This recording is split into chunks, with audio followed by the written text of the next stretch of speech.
महाराज युधिष्ठिर ने पूछा, हे भगवान, आपने सफला एकादशी का महात्म्य बताकर बड़ी कृपा की।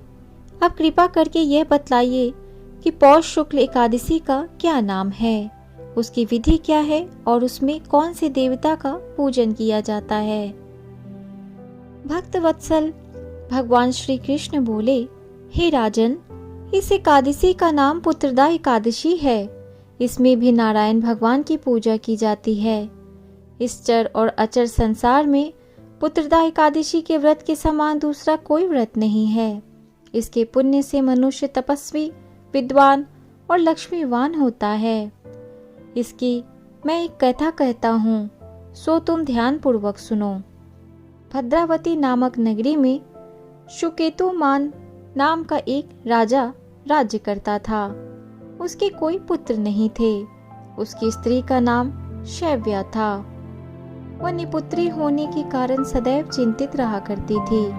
राजा के पितर भी रो रो कर पिंड लिया करते थे और सोचा करते थे कि इसके बाद हमको कौन पिंड देगा।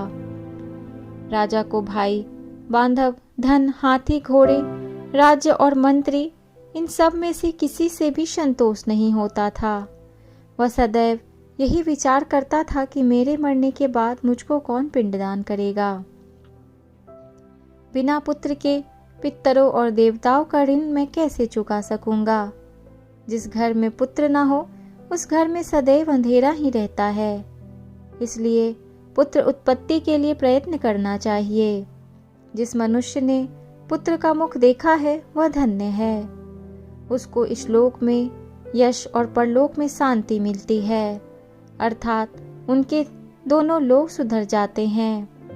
पूर्व जन्म के कर्म से ही इस जन्म में पुत्र, धन आदि प्राप्त होते हैं। राजा इसी प्रकार रात दिन चिंता में लगा रहता था। एक समय तो राजा ने अपने शरीर को त्याग देने का निश्चय किया, परंतु आत्मघात को महान प्रताप समझकर उसने ऐसा नहीं किया। एक दिन राजा ऐसा ही विचार करता हुआ अपने घोड़े पर चढ़कर वन को चल दिया तथा पक्षियों और वृक्षों को देखने लगा।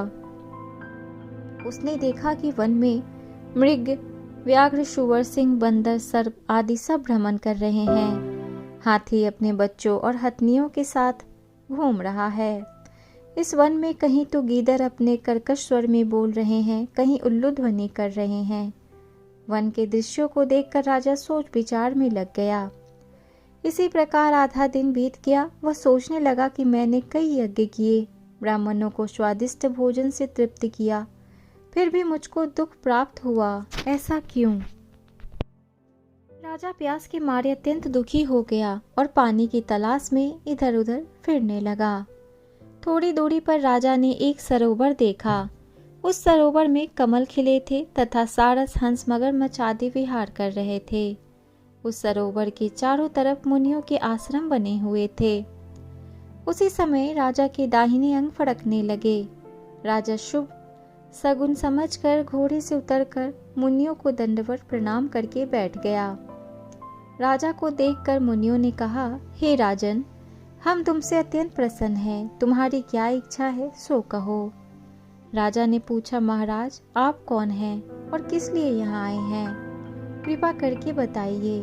मुनि कहने लगे कि राजन, आज संतान देने वाली पुत्रदा एकादशी है। हम लोग विश्वदेव हैं और इस सरोवर में स्नान करने के लिए आए हैं। यह सुनकर राजा कहने लगा कि महाराज, मेरे भी कोई संतान नहीं है। यदि आप मुझ पर प्रसन्न हैं तो एक पुत्र का वरदान दीजिए। मुनि बोले, हे राजन, आज पुत्रदा एकादशी है। आप अवश्य ही इसका व्रत करें। भगवान की कृपा से अवश्य ही आपके घर में पुत्र होगा। मुनि के वचनों को सुनकर राजा ने उसी दिन एकादशी का व्रत किया और द्वादशी को उसका पारण किया। इसके पश्चात मुनियों को प्रणाम करके महल में वापस आ गया। कुछ समय बीतने के बाद रानी ने गर्भ धारण किया और 9 महीने के पश्चात उसके एक पुत्र हुआ। वह राजकुमार अत्यंत सूरवीर, यशस्वी और प्रजापालक हुआ। श्री कृष्ण बोले, हे राजन, पुत्र की प्राप्ति के लिए पुत्रदा एकादशी का व्रत करना चाहिए। जो मनुष्य इस महात्म्य को पढ़ता या सुनता है उसे अंत में स्वर्ग की प्राप्ति होती है। तो दोस्तों, अगर आपको ये मेरी जानकारी अच्छी लगी हो तो प्लीज़ मेरे इस वीडियो को एक लाइक ज़रूर दें, अपने दोस्तों में, अपने परिवारों में ज़रूर शेयर करें। और अगर आप मेरे चैनल को आज पहली बार देख रहे हैं तो मेरे चैनल को सब्सक्राइब कर लें ताकि मेरे आने वाली सारी वीडियो आपको आसानी से मिल सके। धन्यवाद।